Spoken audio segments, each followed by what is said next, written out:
Let's take you to Philadelphia now, and Angela Giampolo. She's the founder of PhillyGayLawyer.com and Giampolo Law Group.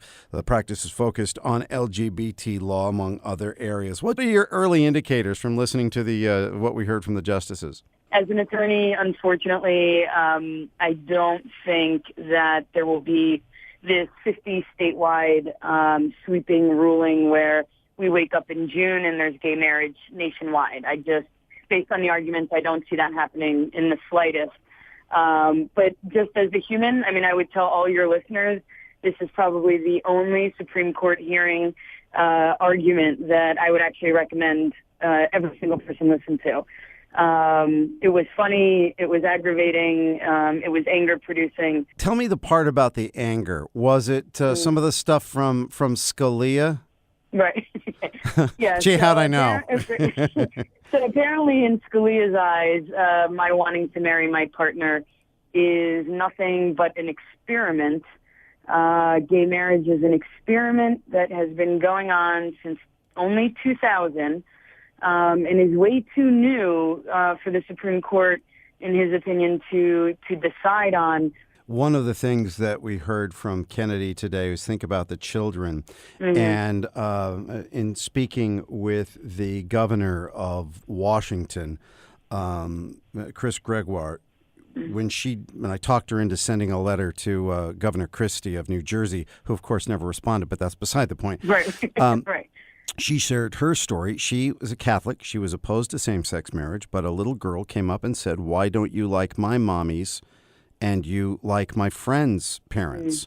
And she said it came down to the children. So did Kennedy today. Right. Marriage in this country, it's really a unique and special label, right? I think it's a term that everyone in this country understands implicitly, and it's something that we aspire to. It's something that protects us both legally and financially. Kids aren't sitting there after school playing house pretending to be civil unions, right? They play house and they think and they grow up and they want to be married. More and more people, you take a look at all of the poll numbers, I'm sure you're very familiar with them.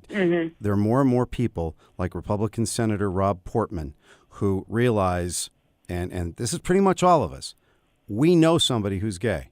We do. Right. And we love them deeply. We might not know they're gay. It might be our brother or our sister or our son or our daughter or our mom or our dad or maybe even grandma and grandpa or our best friends.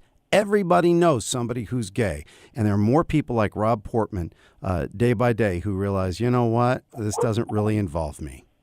Right. I've been giving so many shout-outs to Gloria Steinem in the last couple of days ever since Senator Portman came out, because the personal is political, right? In the 70s when the feminist movement was at its highest point, the personal you can't help but make political.